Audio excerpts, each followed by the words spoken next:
Hello student, today I am going to start the first chapter of biology, the living world. Meaning of biology. The branch of science in which deals with the study of living beings is called biology. Science की वह branch जिसके अंदर living beings की study की जाती है उसको biology कहते हैं. Biology is made up of two words. First one bios means life and second one logos means study. Biology जो शब्द है दो शब्दों से मिलकर बना होता है. पहला शब्द है बायोस जिसका मतलब है जीवन तथा दूसरा शब्द है लोगोस जिसका मतलब होता है स्टडी करना या अध्ययन करना. That mean the study of life is called biology. इसका मतलब है कि लाइफ की स्टडी जो होती है उसी को बायोलॉजी कहते हैं. First time Lamarck and Treviranus was used word biology in 1802. सबसे पहले लेमार्क तथा ट्रेविनस नामक वैज्ञानिक ने 1802 में बायोलॉजी शब्द का उपयोग किया था. Aristotle is known as father of biology. Aristotle को बायोलॉजी का फादर कहा जाता है. Classification of biology. Biology classified into two groups. First one zoology and second one botany. Biology जो है उसको दो कैटेगरी में क्लासिफाइड किया गया है. पहला जो ग्रुप है जूलॉजी मतलब जंतु विज्ञान और दूसरा है बॉटनी मतलब वनस्पति शास्त्र. जूलॉजी. जू means animals and logos means study. The study of animals is called zoology. मतलब एनिमल्स की जो स्टडी होती है उसी को जूलॉजी कहते हैं. Aristotle is also known as father of zoology. Aristotle को ही फादर ऑफ जूलॉजी भी कहा जाता है. Second one botany. The study of plants is called botany. Botany में प्लांट्स की स्टडी की जाती है. Theophrastus is known as father of botany. Theophrastus को बॉटनी का जनक या पिता कहा जाता है.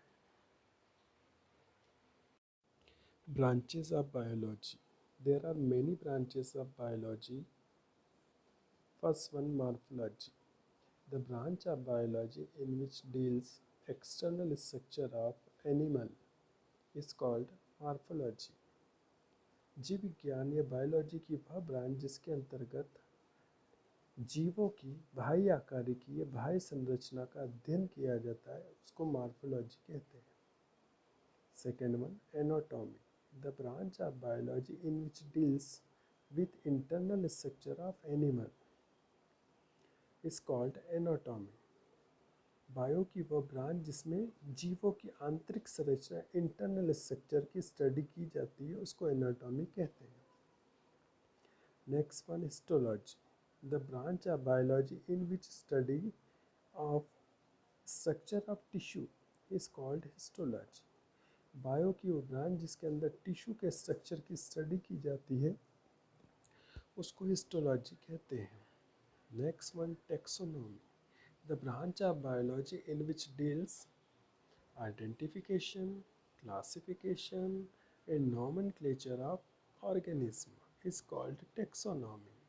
बायो की वह ब्रांच जिसके अंतर्गत एनिमल्स के आइडेंटिफिकेशन, क्लासिफिकेशन और उनके नॉमेनक्लेचर की स्टडी की जाती है उसको टेक्सोनॉमी कहते हैं. Next one cytology. The branch of biology in which deals with the structure of cells is called cytology. Bio की वो ब्रांच जिसके अंदर सेल्स के स्ट्रक्चर की स्टडी की जाती है उसको साइटोलॉजी कहते हैं. Next one embryology. The branch of biology in which deals with embryo of animals is called embryology. Bio की वह ब्रांच जिसके अंतर्गत एनिमल्स के एम्ब्रियो की स्टडी की जाती है उसको एम्ब्रियोलॉजी कहते हैं. Next one physiology. The branch of biology in which study with the function of organs in body is called physiology. Bio की वह ब्रांच जिसके अंतर्गत ऑर्गन के फंक्शन की स्टडी की जाती है उसको फिजियोलॉजी कहते हैं. Next one ecology. The branch of biology in which study of interaction between living and non-living is called ecology. Bio की वह ब्रांच जिसके अंतर्गत लिविंग तथा नॉन लिविंग के बीच की इंटरेक्शन की स्टडी की जाती है उसको इकोलॉजी कहते हैं. Next one genetics.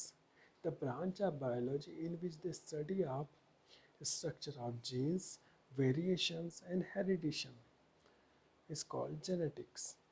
बायो की वह ब्रांच जिसके अंतर्गत जीन्स का स्ट्रक्चर, वेरिएशंस तथा उनका एक जनरेशन से दूसरे जनरेशन में किस तरह से वो पास होते हैं उसकी स्टडी की जाती है उसको जेनेटिक्स कहते हैं. Next one pathology. The branch of biology in which study with disease causing agent is called pathology. Bio की वह ब्रांच जिसमें रोग उत्पन्न वाले कारकों का अध्ययन किया जाता है उसको पैथोलॉजी कहते हैं. Next one palaeontology. The branch of biology in which study of fossils is called palaeontology. Bio की वह ब्रांच जिसके अंदर फॉसिल्स की स्टडी की जाती है उसको पैलेंटोलॉजी कहते हैं. Next one microbiology. The branch of biology in which study of microbes is called microbiology. Bio की वह ब्रांच जिसके अंदर माइक्रो ऑर्गेनिज्म की स्टडी की जाती है उसको माइक्रोबायोलॉजी कहते हैं. Next one biochemistry.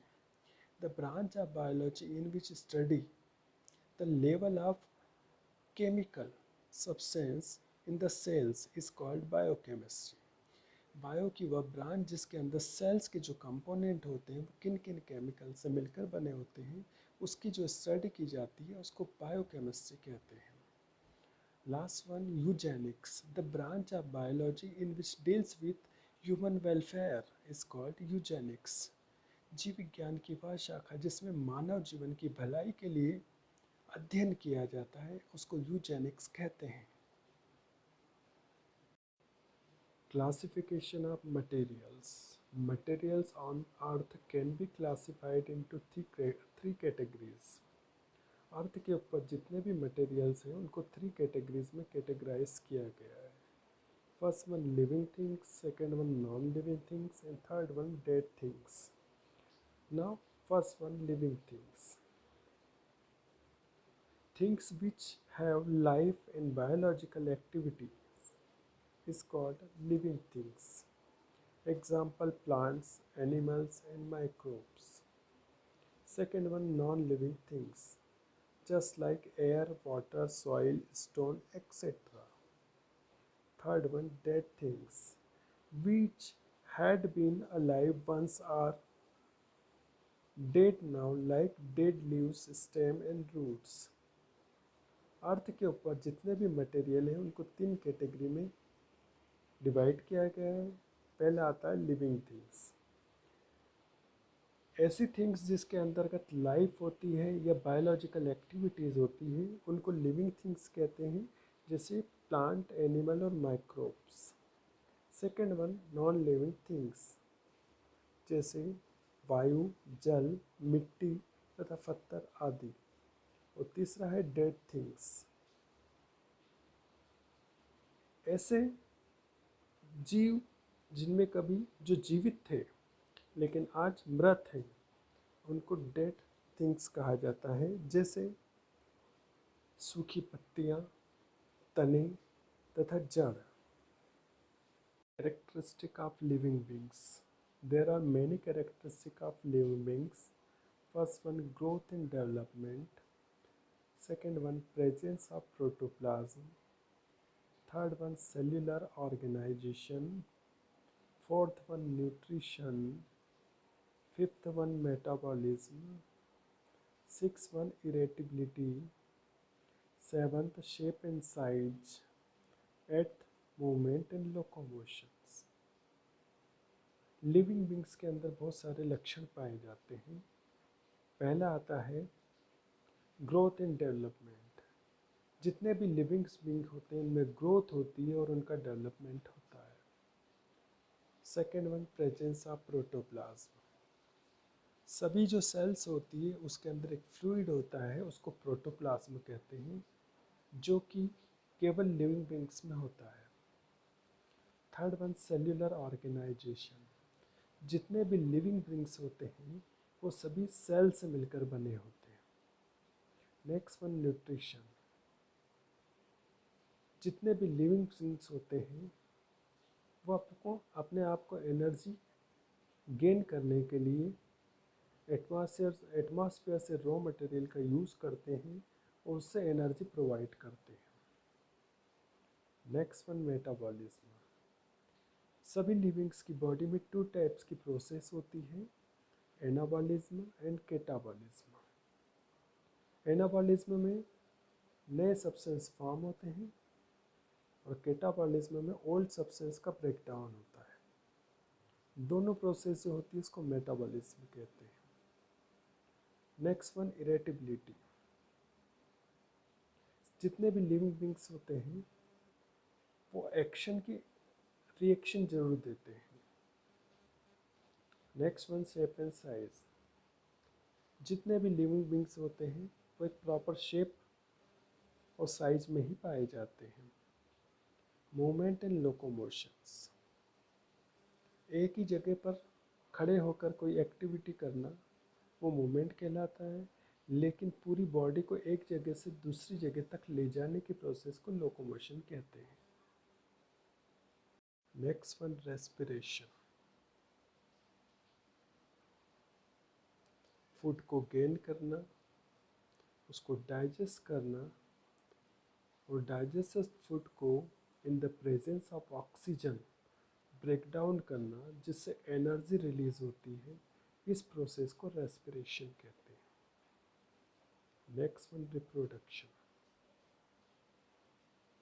To reproduce their own kind.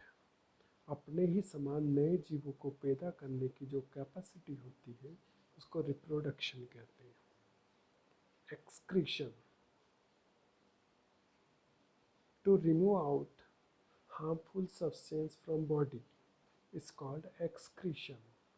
अपनी बॉडी जो हार्मफुल सब्सटेंस फॉर्म होते हैं उनको अपने बॉडी से बाहर निकालने की जो प्रक्रिया होती है, प्रोसेस होती है, उसको एक्सक्रीशन कहते हैं। Next one, adaptation. अपने आप को वातावरण के अनुसार ढाल लेना एडॉप्टेशन कहलाता है।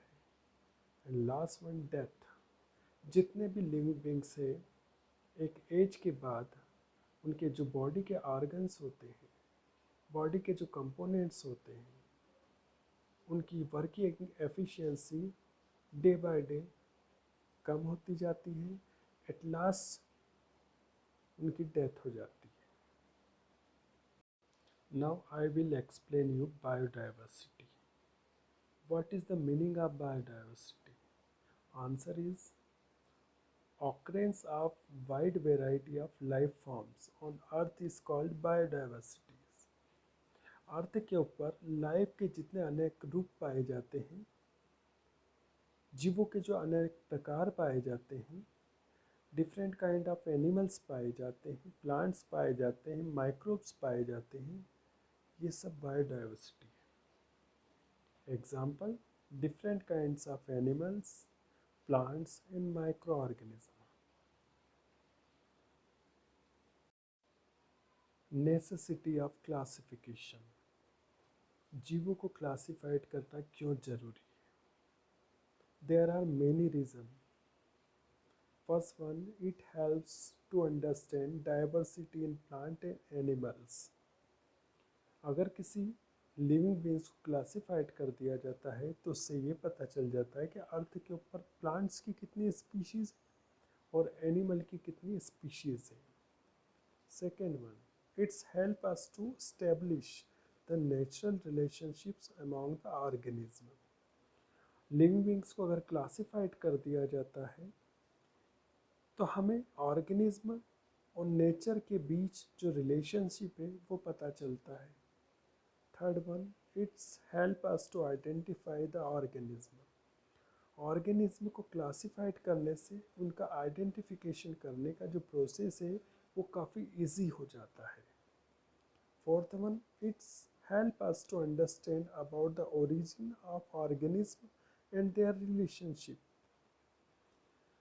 जीवों को क्लासिफाइड करने से उनका ओरिजिन किस तरह से हुआ है उनका दूसरे ऑर्गेनिज्म के साथ क्या रिलेशनशिप है, ये सब पता चल जाता है।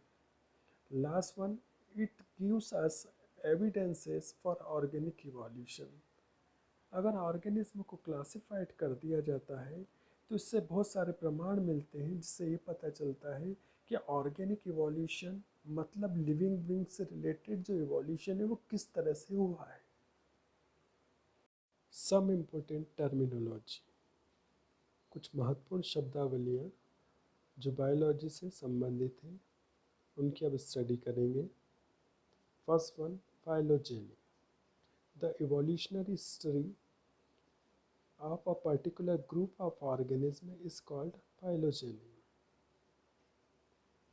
किसी भी ऑर्गेनिज्म, किसी भी पर्टिकुलर ग्रुप ऑफ ऑर्गेनिज्म के इवोल्यूशन की जो हिस्ट्री है उसकी जो स्टडी की जाती है उसको फाइलोजेनी कहते हैं। Next one, taxonomy. Taxonomy Greek word से बना हुआ है taxis. Taxis means arrangement and nomos means law. That means the arrangement of organism according to law. Their morphological characteristic. Taxonomy जो वर्ड है ग्रीक वर्ड्स टैक्सिस से बना है, जिसका मतलब होता है अरेंजमेंट या क्रमबद्ध करना, और नोमोस मतलब होता है नियम या लॉ। किसी भी ऑर्गेनिज्म को लॉ के अकॉर्डिंग अरेंज करना, उनके मार्फोलॉजिकल कैरेक्टरिस्टिक्स के अनुसार, उसको टेक्सोनॉमी कहते हैं। Next one, elements of taxonomy. Taxonomy के 3 एलिमेंट्स होते हैं। पहला, किसी ऑर्गेनिज्म को आइडेंटिफाई करना, सेकंड क्लासिफिकेशन करना, और थर्ड वन है उसका नॉमेनक्लेचर करना।